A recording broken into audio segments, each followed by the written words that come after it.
Miss Claire Bennett, and the first time my father told me I was nothing, I was 19 years old, standing barefoot on the cracked sidewalk outside our house in Charleston, with one suitcase, $23, and a black trash bag filled with clothes he had thrown after me. Rain was coming down sideways from the harbor, the kind of rain that smelled like salt, gasoline, and wet magnolia leaves. My mother stood behind the screen door, one hand pressed to her chest, saying nothing while my brother Owen watched from the hallway with that little satisfied smile he had always worn when I was losing something.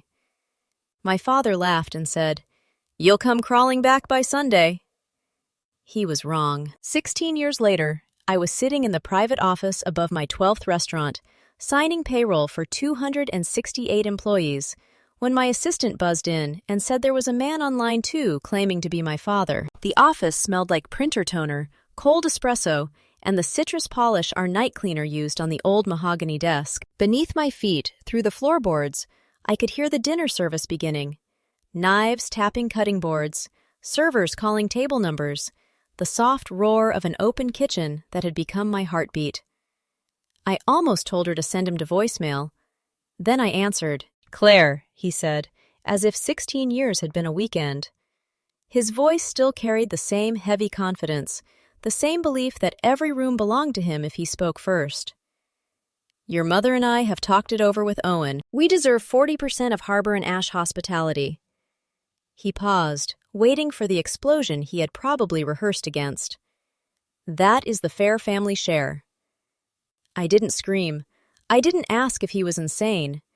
I didn't even stand up. I looked at the framed receipt on my wall from my first food cart, the one where the ink had faded until the total looked like a ghost, and I smiled so calmly that my reflection in the dark window looked like a stranger. "Check your mailbox," I said. The line went quiet. Not angry quiet, afraid quiet. That tiny shift in his breathing told me he had finally heard the door closing from the other side. And before I tell you what was waiting in that mailbox, you need to know why I had spent 16 years learning how to build a life that could survive my family trying to repossess it. The night he threw me out, I did not become strong. People love saying pain makes you powerful, but pain usually makes you cold first. I walked 6 blocks in the rain because I was too ashamed to sit under the awning outside Piggly Wiggly, where neighbors might recognize me, and every few steps, the broken wheel on my suitcase scraped the pavement with a sound like a warning. By the time I reached the laundromat on Meeting Street, my palm was bleeding from dragging the handle. I was not brave. I was numb.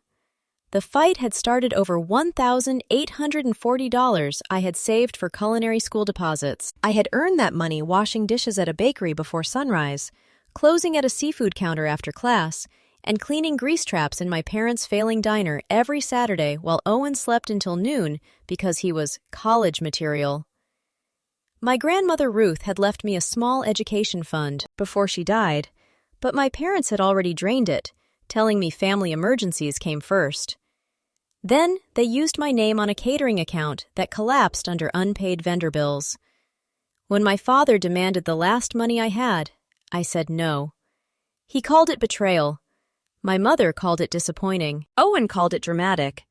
I called it the only dream I had left, but nobody in that house had ever been interested in my dreams unless they could be converted into cash. For 12 nights, I slept on the couch of a woman named Lorraine from the bakery. Her apartment smelled like lemon soap, old paperbacks, and the chicken soup she made every Wednesday, even when she wasn't hungry. She never asked me to explain my family. She just gave me a blanket, pointed to the shower, and said, "Get up at 4:30 if you want a ride." That kindness saved my life. By day, I washed sheet pans, carried produce, chopped onions until my fingers smelled like metal, and took every shift nobody else wanted. By night, I wrote recipes from memory in a 79-cent notebook from a gas station, trying to preserve the smoky pepper sauce my grandmother had taught me before her hands started shaking. I didn't have her recipe book.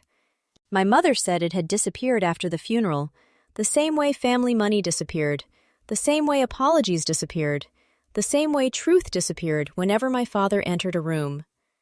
But I remembered the rhythm. Toast the chilies until the kitchen smells like dust and sunlight. Grind the cumin only when the pan cools. Add vinegar after the honey, never before. Let the sauce sit until it stops arguing with itself. That sauce became the first thing I owned that no one could throw onto a sidewalk. My first food cart was ugly. It leaned slightly to the left, the burner clicked like a dying insect, and the hand-painted sign said Bennett's Smoke Bowls because I could not afford proper branding. On the first morning, I burned 42 chicken thighs and cried behind the supply shed where nobody could see me. A sanitation inspector with a mustache like a paintbrush told me my paperwork was neat, which was the closest thing to encouragement I received that week. Then, a dock worker bought lunch. He came back 10 minutes later with 3 friends and said, "Whatever you put in that red sauce, don't stop doing it." That was my first review. Not a magazine, not a critic, not an influencer holding a ring light, just 4 men with sawdust on their boots and hunger in their faces deciding my food was worth returning for. I built from there. The cart became a stall. The stall became a rented counter inside a market that smelled like fish ice and boiled peanuts. The rented counter became my first restaurant in a narrow brick building on King Street that 3 other owners had failed in before me. The landlord said the location was cursed, and I signed a 7-year lease with a pen that barely worked. I did not believe in curses. I believed in margins. By year 5, we had lines around the block on weekends. By year 7, food writers started calling me a self-made chef, which sounded clean and heroic, and completely ignored the nights I slept on flour sacks, the mornings I vomited from exhaustion, and the months I paid staff before I paid rent. By year 10, Harbor and Ash had locations in Charleston, Savannah, Raleigh, and Nashville. By year 16, we had 12 restaurants, a catering division, a sauce production facility, and a waiting list of investors I had no intention of letting control my company. Success did not heal me. It made the wound easier to decorate. Every time someone asked whether my family was proud, I smiled and changed the subject. Every time a journalist wrote that my recipes came from generations of family tradition, my stomach tightened because that was both true and dangerous. My grandmother had loved me in a kitchen. My parents had used that kitchen as evidence they deserved ownership.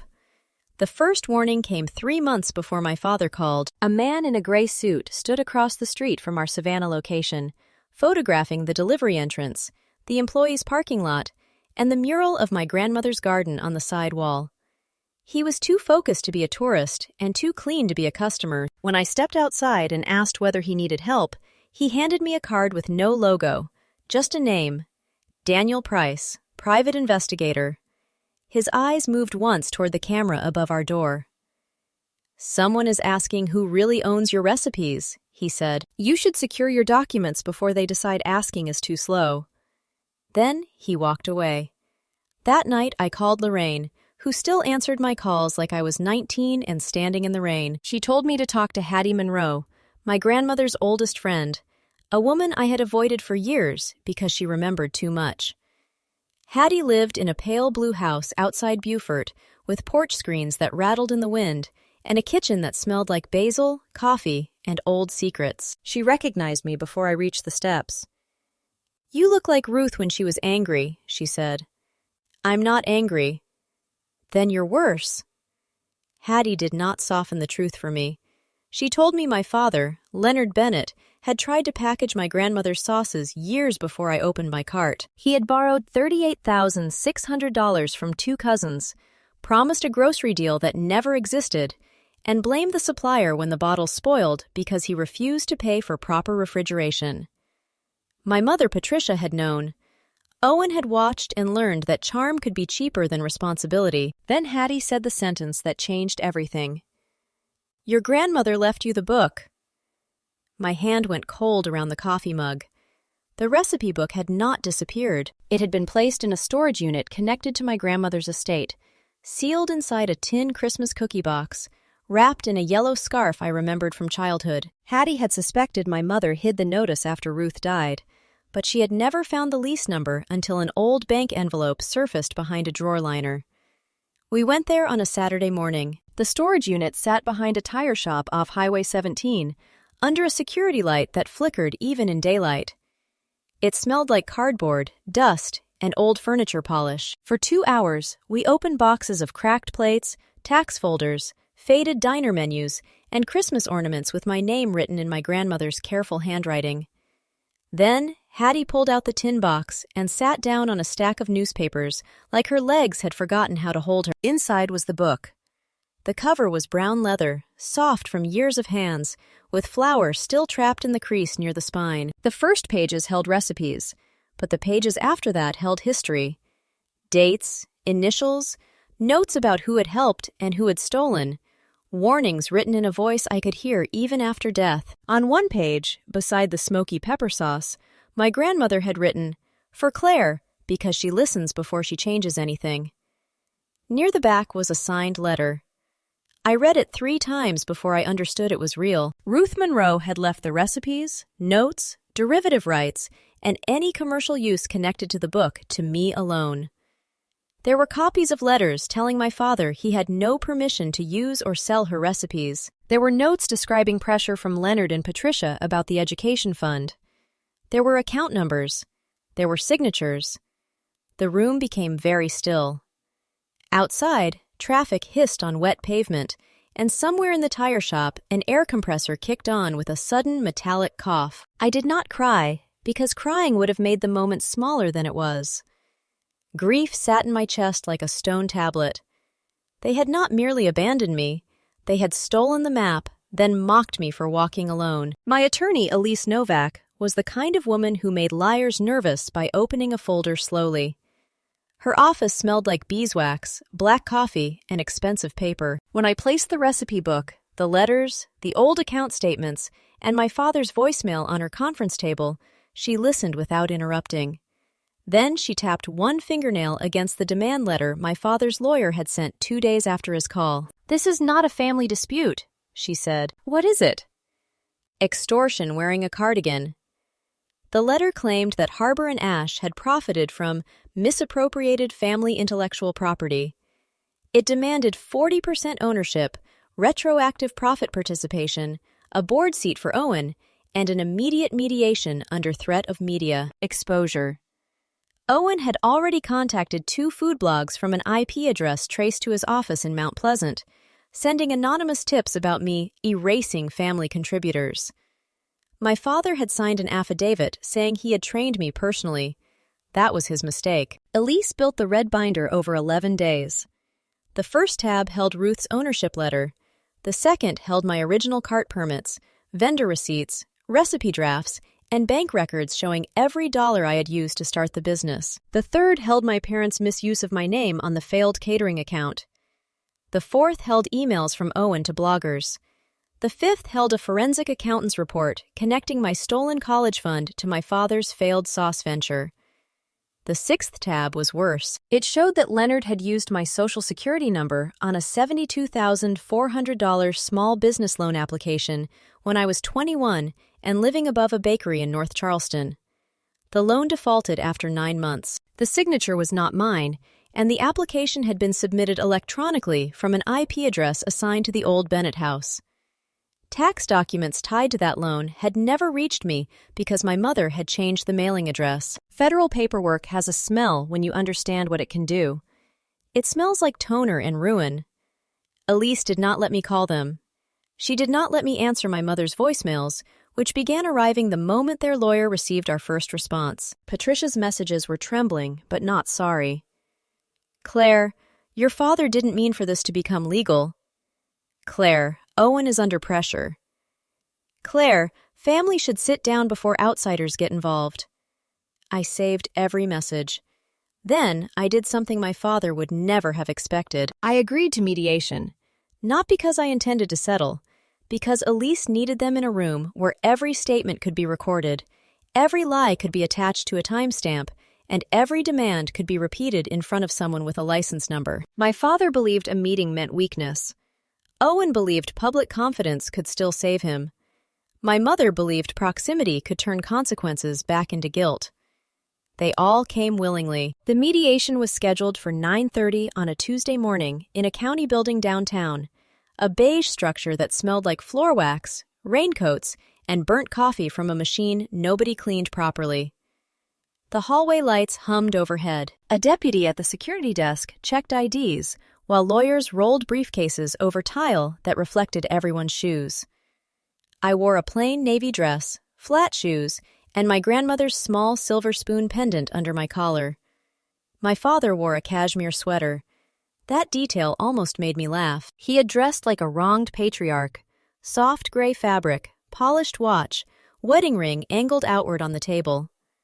My mother wore pearls and kept touching a tissue she never used. Owen wore a blazer too tight across the shoulders and looked at me the way gamblers look at the dealer after the cards turn bad. Their lawyer, a nervous man named Kevin Pike, avoided eye contact with Elise. The mediator began gently. My father did not. "We are not here to punish Claire," he said, spreading his hands as though blessing the room. "We are here to restore balance. She built something beautiful, yes, but she built it from family assets, family recipes, and family sacrifice." The fluorescent light buzzed. Somewhere down the hall, a copier jammed and beeped 3 times. I watched the mediator write notes with a blue pen. Elise did not move. My father leaned toward me. "Your grandmother would be ashamed of how selfish you've become." There it was. The old blade, polished and presented as love. At 19, that sentence would have hollowed me out. At 35, it landed on the red binder and died there. I slid the binder forward. "Before you continue," I said, "I want everyone to understand that anything said here may become relevant to pending civil claims and criminal referrals." Owen scoffed. "You always did love drama." Elise opened the binder to the first tab. The room changed when Ruth's letter appeared. Not loudly, not theatrically. It changed the way weather changes when pressure drops before a storm. Kevin Pike leaned forward, read 2 lines, and stopped breathing through his mouth. My mother's fingers tightened around the tissue. My father stared at the page as if paper had committed a personal betrayal. "That's not valid," he said. Elise turned to the notarization, the witness signatures, the estate reference number, and the letter from Ruth's attorney dated March 14, 2007. "It is valid," Owen said. "Recipes can't be owned like that." Elise turned to the trademark registrations, trade secret policy, employee confidentiality agreements, production logs, and dated development notes showing how I had modified, tested, and commercially protected every sauce used by Harbor and Ash. "These can," my mother whispered my name. I did not look at her. Then Elise opened the 4th tab. Owen's emails appeared on the conference room screen, enlarged and undeniable.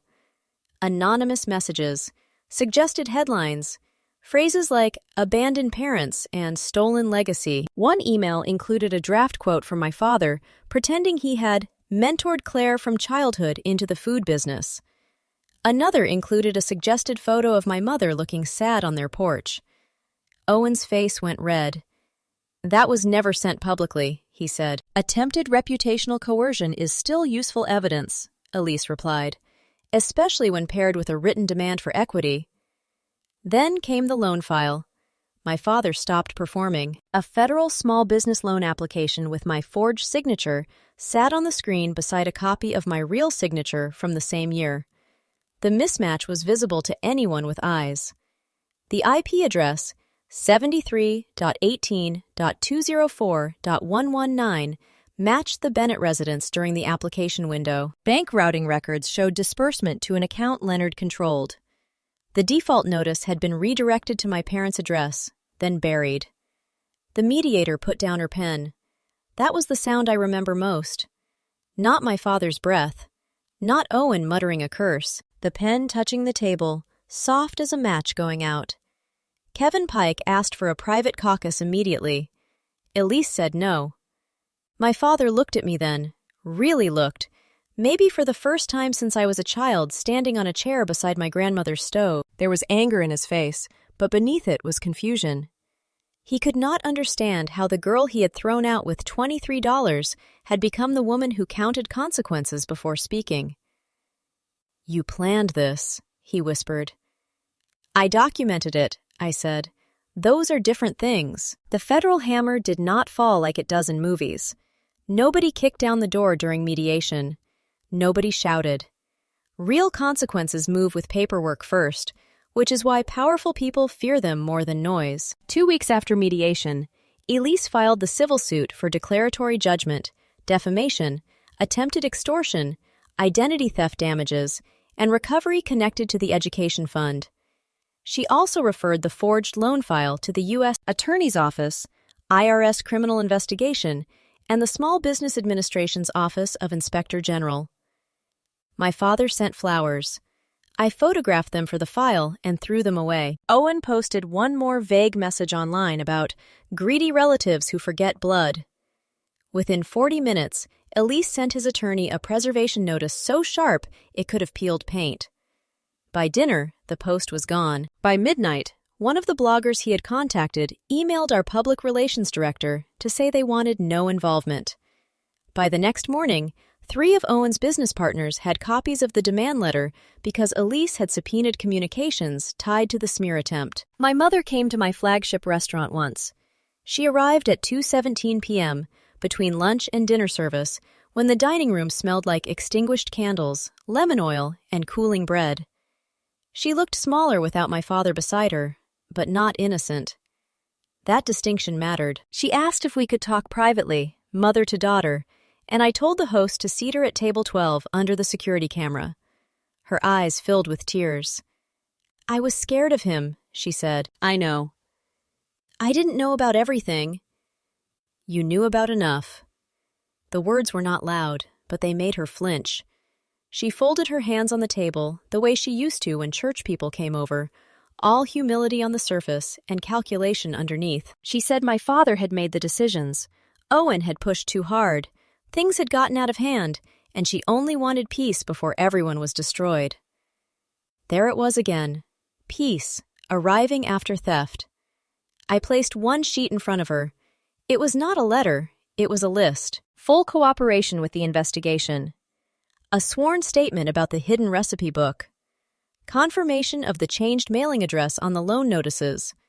Return of any remaining estate documents. No direct contact except through counsel.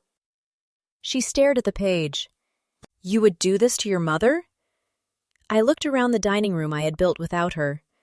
I looked at the open kitchen where young cooks were prepping dinner, laughing softly over the sound of running water. I looked at the mural of Ruth's garden, rosemary and peppers painted large enough to cover a wall. I felt my grandmother's spoon against my chest.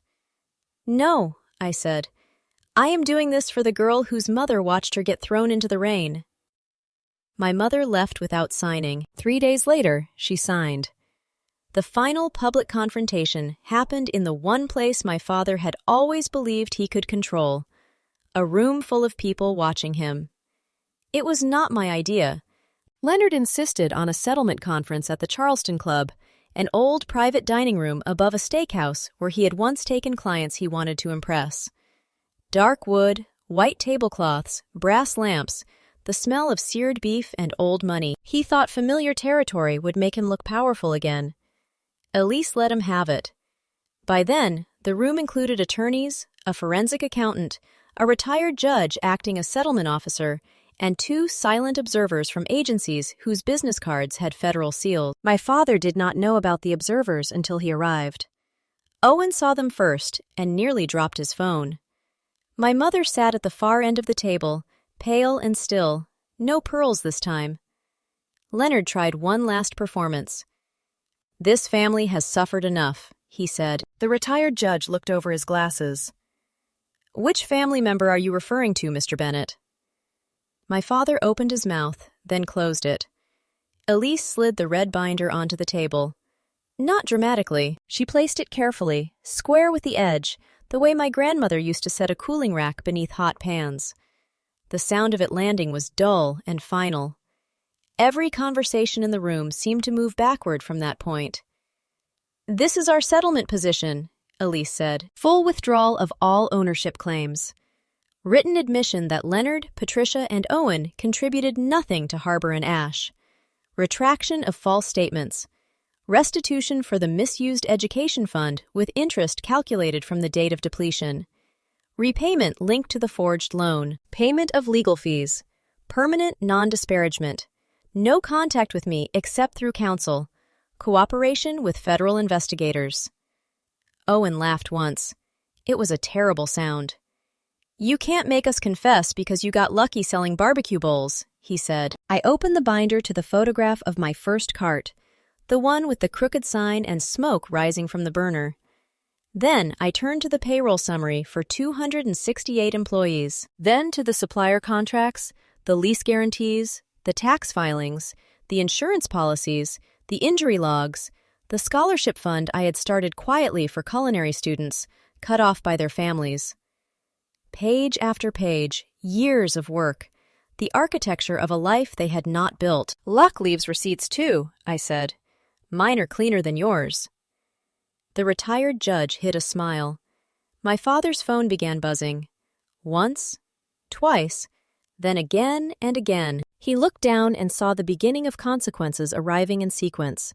His attorney, his lender, a cousin who had received a subpoena, the accountant who had once helped him bury the sauce venture loss, and finally, my mother's sister, who had received a copy of Ruth's letter. His hand trembled. Not much, but enough. Check your mailbox, I said again. This time, everyone heard it.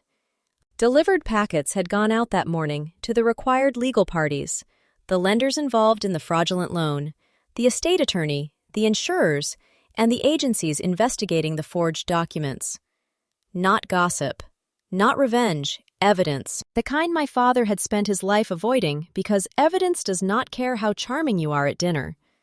He looked at me with a hatred so tired it almost became grief. You ruined us. No, I said. I found the paperwork. The silence that followed was absolute. The consequences took 10 months, not 10 minutes. That matters because real justice is not a lightning strike. It is a slow audit with a locked door and bad coffee. My father eventually pleaded guilty to one count tied to false statements on a federal loan application and agreed to restitution connected to the identity misuse. He received 28 months, reduced because he cooperated late and badly, and because white-collar criminals often fall onto cushions other people never get. But he fell. Owen lost his consulting contracts first. Then his investors walked. Then his wife, who had believed his version of our family for years, found the emails he wrote to bloggers and moved out before Christmas. He was not sentenced to prison, but he paid civil damages, legal fees, and the kind of reputation cost men like him experience as oxygen deprivation. My mother sold the Bennett house.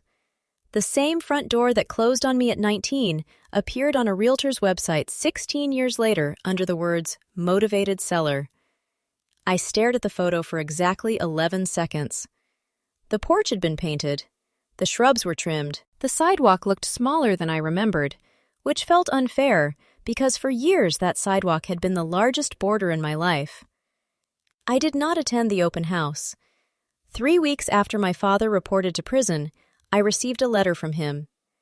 The envelope was thin. His handwriting had lost some of its arrogance, though not all of it.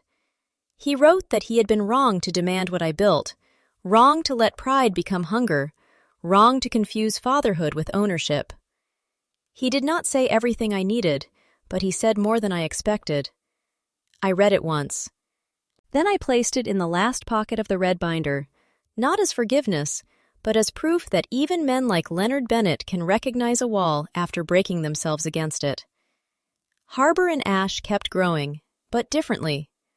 I stopped saying yes to expansion just because people praised me. I hired a chief operating officer who knew how to tell me no. I turned the sauce facility into a training kitchen every second Monday for students whose families had made love conditional.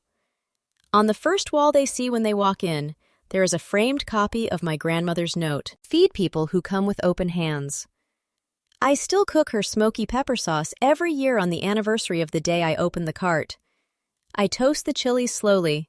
I grind the cumin after the pan cools. I add vinegar after honey, never before. I let the sauce sit until it stops arguing with itself. Some things are worth waiting for. People ask if I hate my family. I don't know if hate is the right word anymore. Hate takes too much maintenance, and I have restaurants to run, employees to protect, and a life that smells like roasted peppers, clean linen, and morning coffee instead of fear. What I have is a boundary, and a boundary is quieter than hatred, but much stronger. Blood does not make a family. Loyalty does. My father thought throwing me out would teach me obedience. Instead, it taught me inventory, contracts, payroll, trademarks, security cameras, certified mail, and the sacred art of keeping copies. My mother thought silence would protect her. It preserved the evidence. My brother thought a public story could scare me into surrender. He forgot that the truth, once documented, travels faster than gossip. They wanted 40% of my life. They got 100% of the record. So, if someone watching this has ever been told you are selfish for protecting the only dream you have left, listen carefully. Keep the receipt, save the message, photograph the letter, back up the file. The day may come when the people who abandoned you return with hungry hands and call it love. Do not confuse hunger with love. And if that day comes, you do not need to scream. You do not need to beg. You do not need to explain your worth to people who only recognize value after someone else appraises it. You place the binder on the table, you speak in complete sentences, and you let the evidence do what your pain never could. It ends the argument. Now tell me in the comments how old you are and where you're watching from. If this story kept you listening until the end, subscribe to the channel because the next story is about another family who confused kindness with weakness and learned, far too late, that quiet people keep the best records.